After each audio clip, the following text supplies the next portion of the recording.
In the final winter of 1944, as the Eastern Front collapsed in flames and snow, German officers fled the countryside in a panic. Columns of soldiers pushed westward, abandoning weapons, trucks, and even their own outposts. The Red Army was advancing like an unstoppable tide, swallowing entire divisions in a single day. And yet, in the middle of that desperate retreat, one man stood still. A German general, stern, scarred, and known for iron discipline, walked through the ruins of a small eastern village where his battalion had fallen hours earlier. Smoke drifted through shattered windows. Snow piled around bodies lying in silence.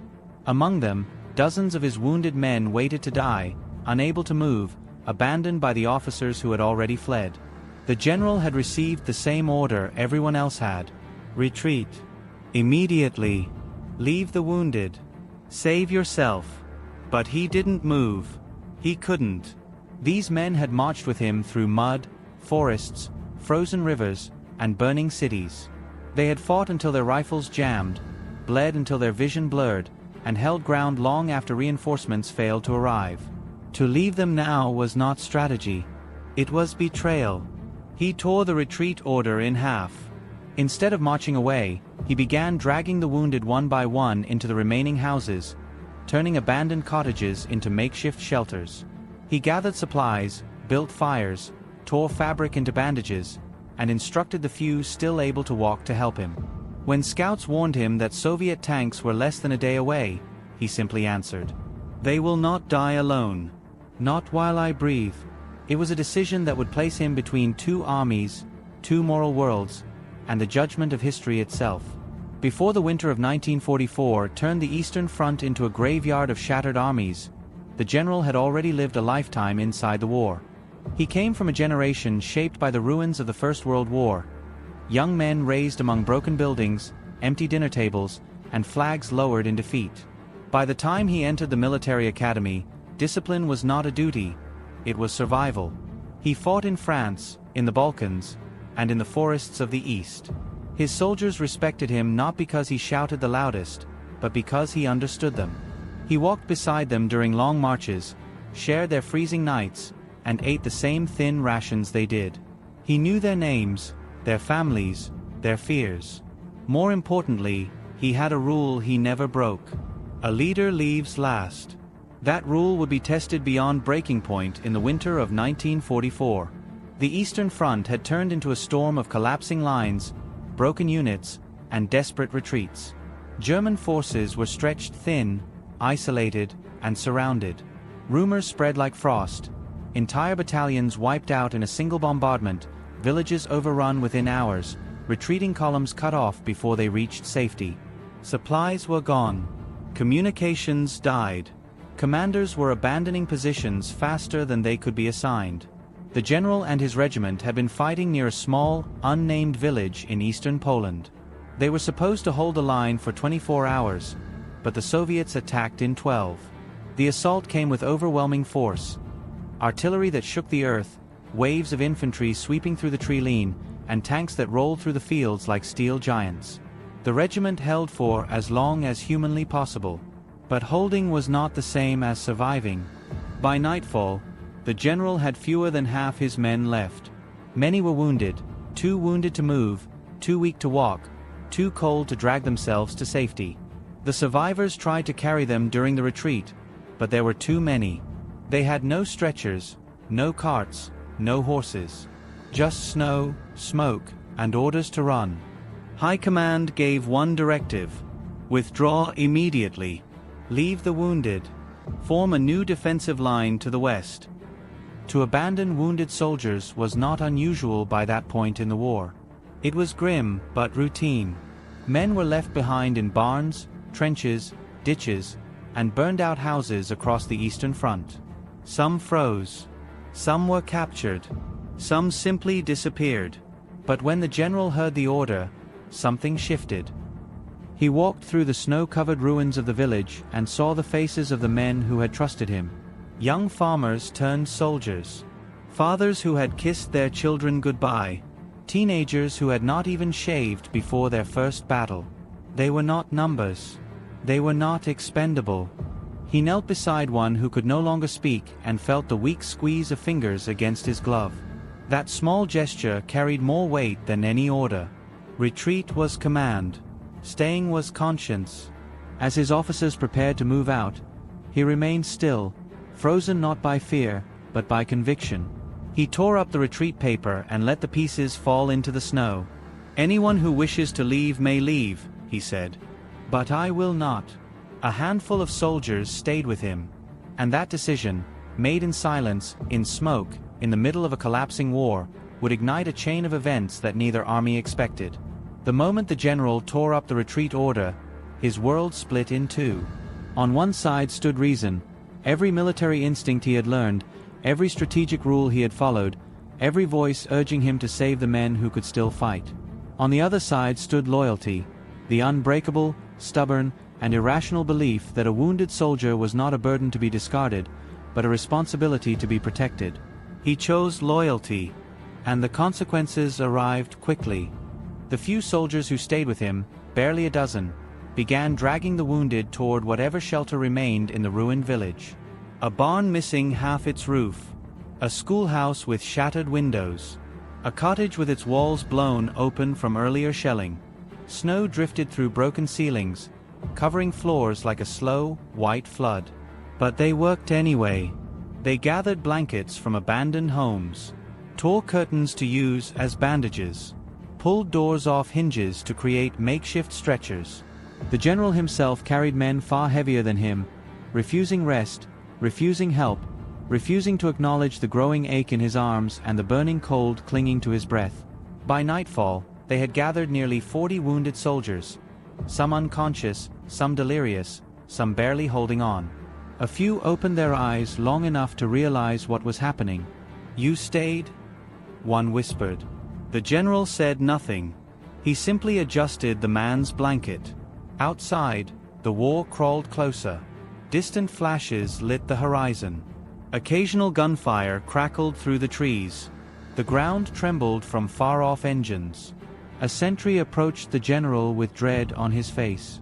Scouts estimate Soviet tanks could reach this area by morning. The general nodded but kept working. The young soldier hesitated. "If they find us, we will all be taken." "We will not run," the general replied. Another officer stepped forward, voice tense. "Sir, they'll think we're a rear guard. They'll assume we're defending the village. We will not fire unless fired upon." The officer stared. "You're trusting the Russians?" "I'm trusting that mercy still exists somewhere in this war." The truth was harsher. He didn't expect mercy. He simply refused to abandon men who couldn't stand to save themselves. Through the night, the small group worked like ghosts among the ruins. The wounded needed water, warmth, reassurance. Some were in too much pain to sleep. Others drifted between worlds. The general walked from room to room, checking pulses, covering shoulders, whispering to men who fought merely to stay conscious. Hours passed. Then the coldest moment came, dawn. Gray light broke over the village ruins, revealing everything too clearly. Soldiers shivering beside wounded comrades, the general leaning against a broken wall for a moment of breath, and far in the distance, movement. Soviet scouts. They appeared on the ridge like dark silhouettes against the morning sky. At first only a few, then dozens, then more, infantry moving silently, cautiously, rifles ready. The Germans inside the village did not reach for their weapons. The general ordered them to keep their hands visible. The Soviets moved closer, expecting an ambush. Broken houses made perfect hiding spots for machine gun nests. But there was no fire, no resistance.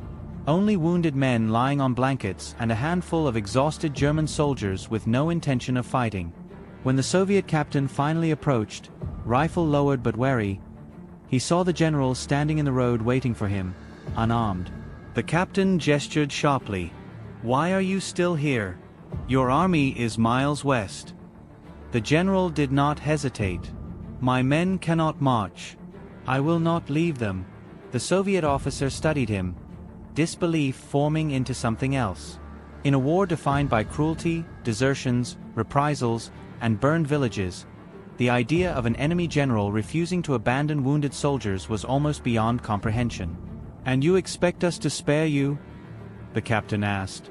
"No," the general answered simply. "But I expect you to understand." Behind him, the wounded groaned softly, some calling out for water, others too weak to speak. The captain lowered his rifle. "This is not a battlefield anymore," he said. "This is a hospital." Hours later, the Soviet medics arrived, not with vengeance, but with stretchers. The war had turned enemies into caretakers out of sheer necessity, and the general found himself at the center of an extraordinary moment where humanity briefly outweighed hatred. But the days ahead would test him even further. War Tribunals. Interrogations. Accusations of defiance. The question of whether he acted out of compassion or treason. The general had chosen conscience over command. Now he would pay the price for that choice. The Soviet medics moved quickly, their boots crunching through frost as they carried stretchers into the shattered homes. The wounded groaned faintly, some slipping into merciful unconsciousness as warm blankets replaced frozen uniforms. The German soldiers who had stayed behind watched in silence, uncertain, exhausted, and stunned that the men they had been taught to fear were now tending to their fallen comrades. The general stood apart from them, back straight, coat tattered, face carved with fatigue. He had lived through countless battles, but this moment, this fragile pause between chaos and compassion, felt more unreal than any bombardment. A Soviet major approached him. "You defied your orders," he said. "It wasn't an accusation. It was a recognition." "I did," the general replied. "You know your own command would court-martial you for this?" "I know." The major paused, studying him with an expression that held no malice. "Only curiosity." "Why?" The general's answer came without hesitation. "A soldier does not stop being my responsibility when he can no longer walk." The major nodded once, just once, as if acknowledging a truth he did not expect from an enemy officer. Then he ordered his men to escort the wounded to trucks waiting near the Trilene. Prisoners, yes, but alive. Safe from the frozen fields that had already claimed thousands. When the general attempted to help lift a stretcher, a Soviet medic placed a hand on his shoulder. "You have done enough," he said quietly. By mid-afternoon, the village was empty of the wounded. Only the general and his small group of soldiers remained under guard. The Soviets did not bind their hands. They did not shout orders. They simply told them to wait until transport arrived. But the real judgment came hours later, when a senior Soviet officer arrived by jeep. He stepped out, tall, cold-eyed, expression unreadable. A man accustomed to giving orders that shaped entire fronts. He addressed the general directly. "My men report you stayed behind with your wounded," he said. "You risked capture. You risked execution from your own side. Why?" The general met his gaze without fear. "Because abandoning them would have made me unfit to wear this uniform." The officer's face remained stone. "Your army burned villages, shot civilians, left its own men to die in the snow. And yet you," he paused, searching for the right word, "chose a different path." "I chose the only path I could live with," the general replied. For a long moment, the officer said nothing. Then he turned to his aide. "This one does not go in the prisoner column," he said. "He travels separately." A murmur went through both sides, German and Soviet. No one knew what that meant. Was it mercy? Was it a harsher fate? The general was placed into a troop truck alone, accompanied only by 2 guards who treated him with an unusual degree of respect. The ride was long, cold, and silent. Each mile carried him farther from his command, his men, and the war he had spent his life serving. But when the truck stopped, he understood. They had taken him not to a prisoner camp, but to a Soviet field hospital, where many of his wounded men had been sent. As he stepped inside, eyes turned. Men who hours earlier had been near death were now bandaged, watered, and resting on narrow cots. Some whispered his title. Others simply stared with tears they were too proud to shed. One soldier, barely 20, reached out weakly. "You came with us." The general nodded. "I said I would." A Soviet doctor approached him and spoke softly. "They will live, most of them. Because you stayed." The general closed his eyes. Relief washed through him, not triumphant, but humble, heavy, human. He had been a commander in a collapsing army. He had been an enemy on a dying front. But in this moment, he was simply a man who had not betrayed those who trusted him. And the war, for once, had allowed mercy to stand where violence usually ruled. When the war finally collapsed in the spring of 1945, the general's fate became the subject of debate among both armies. The Soviets had documented his stand in the village, the refusal to abandon wounded men, the decision to stay when retreat was ordered, the calmness with which he surrendered once his soldiers were safe. To some, he was a humanitarian caught in a brutal system. To others, he was still a senior officer of a regime responsible for atrocities. Both things could be true. He spent months in a Soviet interrogation facility. Not tortured, not beaten, but questioned relentlessly. The interrogators weren't interested in excuses. They wanted honesty, strategy, motive. He gave them what they asked for: detailed accounts of his actions, not coated in excuses, not shifted onto others. He did not deny the crimes of the war. He did not hide behind subordinates. He only defended one thing. That day in the village, my men were helpless. I could not leave helpless men behind. The Soviets deliberated for weeks. In the end, something rare happened. Instead of a harsh prison sentence or public trial, the general was sent to a labor camp for a brief term, a symbolic punishment, not a destructive one. The Soviets considered the fact that dozens of his soldiers were alive because of his defiance. They considered the testimonies of their own medics, who confirmed the general's refusal to resist and his efforts to help move the wounded. Many German officers faced severe justice. He did not escape consequence, but neither was he crushed by the weight of his uniform. After his release, he returned to a Germany that no longer recognized him. Cities were rubble. Families were scattered. His home was gone. The war had consumed everything except the core of who he was. A man who believed a commander's duty was to protect life, not merely follow orders. He lived quietly in the countryside, refusing interviews, writing no memoirs, seeking no praise. But every year, on the anniversary of the day he refused to retreat, he lit a candle in his window. Not for victory, not for ideology, but for the men he would not leave behind. Some survived because of him. Others did not. He remembered all of them. When he died in the late 1950s, a small group of former soldiers, some German, some Soviet, attended his burial. They stood together in silence, united not by flags but by a single memory. A man standing in the snow, refusing to walk away.